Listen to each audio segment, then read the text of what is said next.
Fish Baby Daddy here with the Planted Tank. Want to show you the layout and how I was able to put it all together. Let's get to it. Okay, so with the Planted Tank, I have a bunch of driftwood in here. I got some different types of Java moss, and you can see the majority of it's with Anubias and with some Anubias bartai and Nana Petite. You can see the Nana Petite right here. Different varieties of driftwood in here, different shapes and sizes. I was pretty pleased with the way it actually came out. All random, just put it all together and just saw how things kind of played out. I like the wood that's kind of arched. I like that's a nice centerpiece to it. I was able to get some of the Anubias to kind of bind to some of the wood, and was able to get everything else to kind of play around that. You can look at the layout on top. You can see that I got 2 lights here. I got them on timers. I'll run those for 8 hours, 9 hours. And the great thing about having potentially maybe a little bit of extra light is you can actually see I got some super red bristlenose in here, and they love just taking away any excess algae that's on any of this Anubias. So I've really lucked out in terms of taking care of some self-cleaners. I also have some blue diamond shrimp in here. You can see one actually going on the plants right there, and then there's some on the wood right there. These guys are great scavengers. I gotta make sure that I have the water at a relatively high TDS, meaning GH and KH is really high. I want that water to be a little bit harder. The shrimp will respond a lot better to it. The Anubias will respond better to it. And the super red bristlenose that we have, bushy nose, they're resilient. They can actually withstand it. And I've actually had them breed successfully in here. You can see actually in this wood right there is a cave. And a lot of that was actually dug out. Well, some of it was dug out from a bushy nose or bristlenose pleco. And they were able to lay a ton of fry in there. So I got little baby fry everywhere. I also have in here, I don't know if you can see it. Go up a little bit. Oh, there he is. Right there. That's an assassin snail. And I got a bunch of those in here.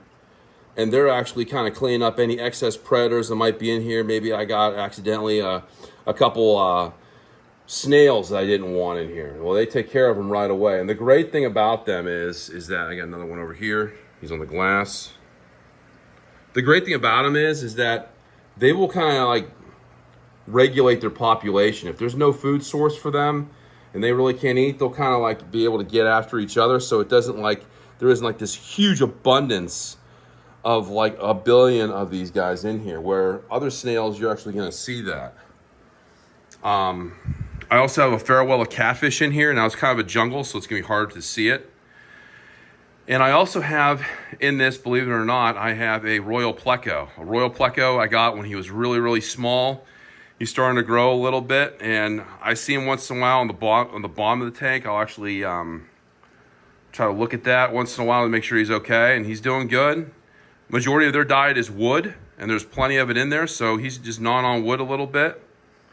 So I have abundance of stuff in here. It's just sometimes you just don't see it because there's just so many plants, and I'm okay with that. I'm okay with having a lot going on without me seeing it. It kind of brings a little bit of mystery to the tank. But they'll come out once in a while. You'll be able to see everything. So I'm pretty happy with that.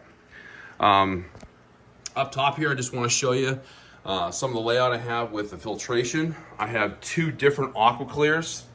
AquaClear 110, this is the bigger filter. And I have all my biomedia in here. And then when I did here with the AquaClear 70, it's a lot smaller. I was able to actually fill this with a bunch of polyfill.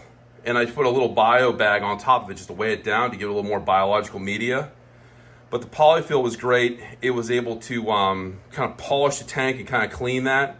What I'll do is I'll take that polyfill out every single week and I'll replace it. And it keeps the tank a little bit cleaner. It just gives a little bit of refined look to kind of keep the plants going really good. You can see this giant plant that I have actually shooting out, and you can see like a flower. This is actually a lily that I got at a garden shop, and then I was able to actually put it in here And then you can see on this other side, this plant that's kind of shooting across, this is pothos. And so I have pothos and a lily in here to actually help absorb any excess nutrients as well from the top, going in from basically from the top down. Now to keep the pothos and the lily to actually grow and keep them upstanding, what I did was I just gave you a little bit of a model here, but this is actually a smaller version of egg crate with zip ties, and I have a little bit of a hook, and I'll hook that to the base of the actual aquarium, and you can see the root structure will go into here, and then the pothos or the lily will actually grow out.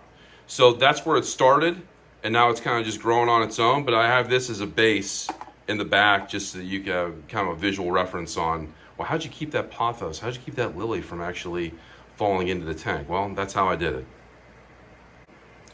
This right here is an example of what I do as a pre-filter for actually all my filters, but especially in this tank. This is a pre-filter sponge. So this sponge is actually attached to the base of the bottom of the actual filter, and this actually helps collect a lot of excess debris, and this will actually help if there's no like excessive like small plants, or you don't want to get any shrimp sucked up in the filter or anything like that, or any baby fry from the bushy nose plecos that I have in there. This actually helps act as a nice filter or barrier for those types of things. And I'll rinse this out really hard and put another sponge in there, a clean sponge, every week on both of those filters. Well, I just want to show you that you can get this at Walmart. You can get like a nice big bag of this original polyfill, premium polyester. It's basically, you know, stuff that you would put in like pillows or dolls or stuffed animals. And I get a big, huge bag of this, and it works wonders for actually getting rid of any excessive debris that's actually in the water. It acts as a really good water polisher. And like I said, you can get a huge bag of this at Walmart, and it goes a long way. So I'm a huge fan of this, and I use it in a lot of my tanks.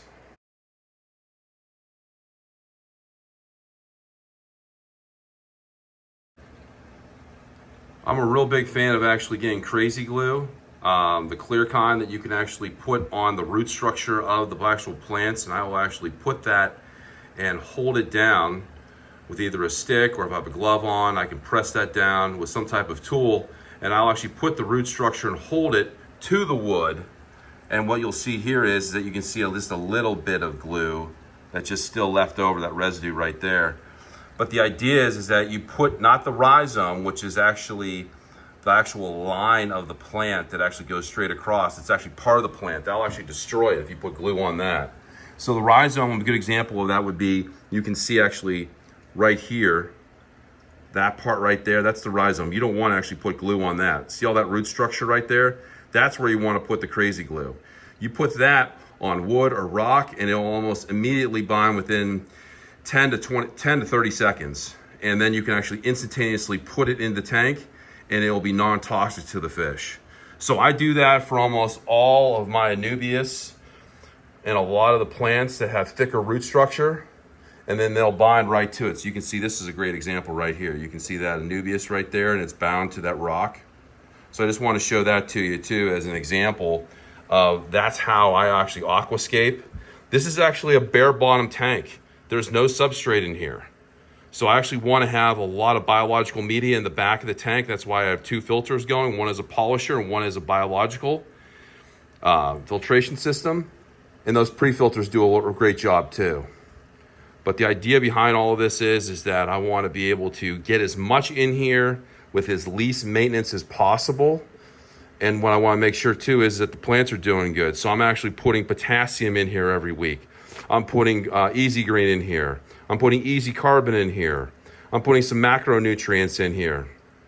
And so what I'm doing is I'm just trying to dose that, but don't overdose. So I'm in a routine rhythm and schedule of actually doing a water change every week, doing roughly about 50% water changes, putting a lot of hard water in this tank, and I'll actually put a little bit of soft water as well. So if I'm taking out, so let's say I put out, this is a 40-gallon breeder tank. I will actually take out 5 buckets. So that'll be roughly probably close to 25 gallons. I'm gonna replace that with probably at least 15 gallons of hard water. At least. Sometimes 4 And then the other water that I put in here will probably be roughly about 100 TDS. I actually was putting a lot of soft water in here for a while, and I noticed a significant drop off in my blue diamond shrimp. And then what I was able to do is that I was like, okay, what am I doing wrong? What's going on with the population? And then they were able to bounce back by me actually trying to get more hard water back in here. And the plants do great. And the wood's looking great, and it's pretty low maintenance. So I love how it looks. It looks strong. It looks really colorful. And I like having like some of those different varieties of driftwood in here, and it gives it a lot more pop.